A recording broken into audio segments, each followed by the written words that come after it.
এখন একটু রেসিপি করছি কাতলা মাছের মাথা দিয়ে মুগ ডালের রেসিপিটা।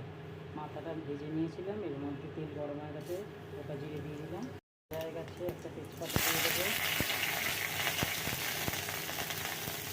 কাঁচা লঙ্কা ফাটিয়ে দিয়ে দিলাম, আদা দিয়েছিলাম, কুচিয়ে দিয়েছিলাম আদা দিয়ে ভালো করে দিয়ে নেবো।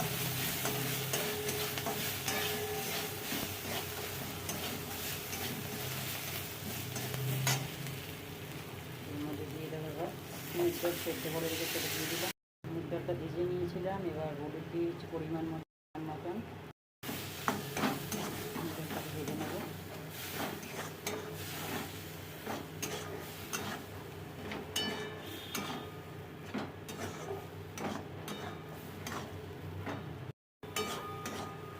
ফোড়নটা দিয়ে ভালো করে মুগ ডালটাকে ভেজে নিয়েছিলাম, এবার আমি জল দিয়ে দেবো। এর মধ্যে জল দিয়ে দিয়েছি, চাপা দিয়ে দিলাম, ফুটে এলে মাছের মাথায় ভেজে রেখেছি এটা দিয়ে দেবো। ফুটতে দিয়েছিলাম, আমি দেখে নেবো এটা ফুটে এসেছে আলুটা।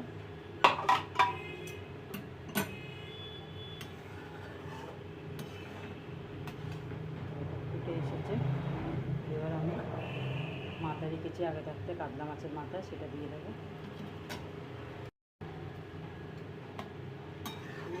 মাথাটা দিয়ে ভালো করে ফুটিয়ে নেব।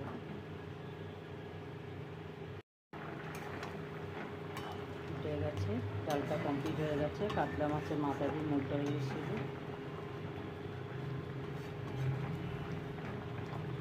এবার এটা আমি একটা পাত্রের মধ্যে ঢেলে নেব।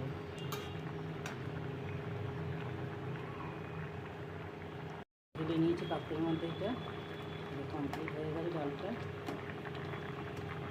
এবার গ্যাসটা আমি অফ করে দেবো।